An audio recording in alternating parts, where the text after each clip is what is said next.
இந்த எள்ளோட குவாலிட்டியை பாருங்க, செம ஃபர்ஸ்ட் கிளாஸ் குவாலிட்டி.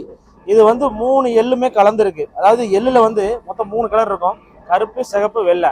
இந்த வெள்ளைங்கிறது கசப்பே இருக்காது, கருப்புங்கிறது கசப்பா இருக்கும், சிவப்புங்கிறது கொஞ்சம் கசப்பா இருக்கும். ஸோ இதை 3ஐயும் மிக்ஸ் பண்ணி அரைக்கிறப்போ உங்களுக்கு கசப்பு சுத்தமா இருக்காது. ஸோ இப்போ ஆட்டினதுல ஃப்ரெஷ்ஷாக பிடிச்சது இந்த எண்ணெய். ஸோ இது வந்து இதுக்கப்புறம் நம்மளுக்கு தெளியும். இப்போ வந்து பேட்ச் வந்து நம்ம அரைச்சப்போ எப்படி இருந்ததுன்னா, கருப்பு, சிகப்பு இது 2 எள்ளையும் மட்டும் ஃபர்ஸ்ட் அரைச்சோம். அதோட கலரை பாருங்க, இந்த மாதிரி ஒரு கலர்ல வரும். இது கலர்னால வந்து குவாலிட்டி மாறுமான்னு கேட்டா கிடையாது, அது கிடையாது. இப்போ கருப்பு, சிகப்பு மட்டும் வச்சு அரைச்ச எள்ளு, இதுல வந்து அந்த கடைசி ஒரு பைட் சின்னதா ஒரு கசப்பு இருக்கும். ஏன்னா இயற்கையாவே எள்ளு கசப்புன்னு முடியாது. இப்போ இதுல பாருங்க, அந்த கலர் வந்து கொஞ்சம் கம்மியா இருக்கும். ஏன்னா இதுல வெள்ளை எள்ளு இருக்கு. வெள்ளை எள்ளு சேர்க்கிறப்போ உங்களுக்கு அந்த கலர் வந்து கொஞ்சம் கம்மியாகும்.